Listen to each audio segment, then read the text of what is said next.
Il dit qu'il a donc commis des actes d'abus sexuels sur sa petite fille. À l'époque, cette petite fille, elle est âgée de 2 ans.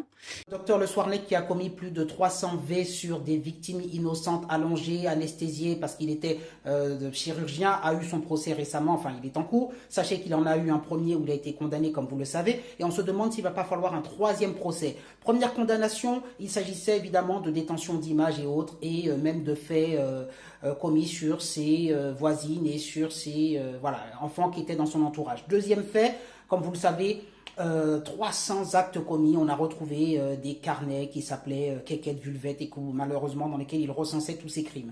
Qu'est-ce que vous en pensez, cher Jean-Luc, en tant que professionnel Le problème, c'est dans l'exécution de la peine. Déjà, si on parle d'androcure, il faut obliger les patients à les prendre. Et encore une fois, comme l'a dit Carl Zero, si c'est pour passer chez le psychiatre et dire est-ce que ça va, non, il faut quelque chose de beaucoup plus coercitif.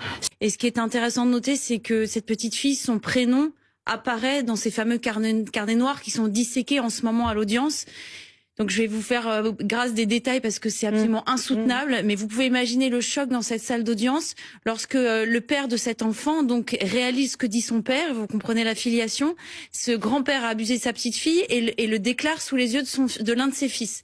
Et là, troisième procès qui vient, vous apprenez, imaginez son fils qui se retrouve, qui entend son père, donc le grand-père de l'enfant, qui dit qu'à 2 ans, à l'âge de 2 ans seulement, il a abusé de sa petite fille. Vous imaginez la tête du fils qui entend son père dire qu'il a abusé de sa fille.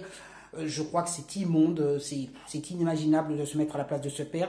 Et ça révèle encore à quel point ce type est malade, comme je l'ai dit avec Carl Zero dans l'émission GPTV. Postez vos commentaires. Je vous l'ai dit, pour moi, ces gars-là, on peut pas les guérir. Ils sont malades. Il faut les garder comme du petit lait sur le feu, les surveiller 24 heures sur 24. Est-ce que, peut-être, vous, en tant que psychologue, est-ce que vous avez affaire à ce type de patient? Non, j'ai pas heureusement ce type de patient, mais en tout cas, si j'avais eu, comme je l'ai dit, ce type de patient, j'ai obligation de les dénoncer. Donc c'est vraiment émotionnellement très pénible. Le fils de Joël Le Squarnec va être épaulé par une équipe de psychologues parce qu'il est sorti complètement terrassé de cette audience. Et sur le plan judiciaire, ce qui est intéressant, c'est que ces déclarations de Joël Le Squarnec, elles ont été notées, ce qu'on appelle sur un PV d'audience à la demande de la présidente. Et on va voir, parce qu'il y a peut-être des suites judiciaires qui vont en découler, très probablement. Ça veut dire que si ces faits sont avérés et après enquête, eh bien, il pourrait y avoir un nouveau procès Joël Le Squarnec, cette fois-ci, concernant donc les faits d'abus sexuels qu'il dit avoir commis sur sa petite fille alors âgée de 2 ans. Pour vous, ils sont irrécupérables. Mais vous savez, en psychologie, il y a beaucoup de sujets qui sont irrécupérables. Faut arrêter. On veut croire qu'on peut tout guérir et tout machin. Je veux dire, même quand vous avez un pervers narcissique, et d'ailleurs je voulais en parler parce que ces sujets-là sont souvent pervers narcissiques, etc., font des manipulations. Je voulais justement vous parler de Jean-Philippe Desbordes, je reviendrai là-dessus, qui a été condamné à 20 ans de réclusion criminelle pour avoir fait subir à ses 2 belles filles des actes de torture et de barbarie. Vous vous rappelez, le journaliste là, essayiste, j'en ai parlé, il a été condamné en novembre. 2 belles filles qu'il traînait comme des chiennes là, excusez-moi, mais il leur faisait manger à la laisse, il leur faisait manger dans des gamelles et compagnie. Et bien sûr, il est sur le, regardez, montrez le magazine, voilà. Voilà, monsieur, merci Carl Zero. Ce monsieur-là, regardez, professeur d'aïkido, il présentait, c'était un journaliste, je vous ai dit. Alors je dis pas que les journalistes sont des notables, mais quand même, voyez, journaliste. Je présente. C'est un titre. Oui, c'est un titre. Voilà. Non, mais je veux pas dire voilà. J'ai un titre. Je suis professeur d'aïkido.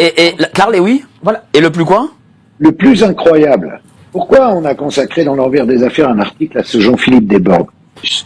L'avocat général, par exemple, décrivait Monsieur Desbordes comme étant un personnage déroutant, manipulateur, despotique, narcissique, mais très intelligent, avec une haute opinion de lui-même. Donc voilà, ça rejoint ce que dit Carl Zero. Mais il faut bien comprendre que ce qui est terrible avec ces personnages, c'est la double face. Et c'est pour ça qu'ils sont insaisissables. Et comme je vous ai dit, l'apparence de normalité peut cacher la plus grande des folies et le plus grand mal. Vous savez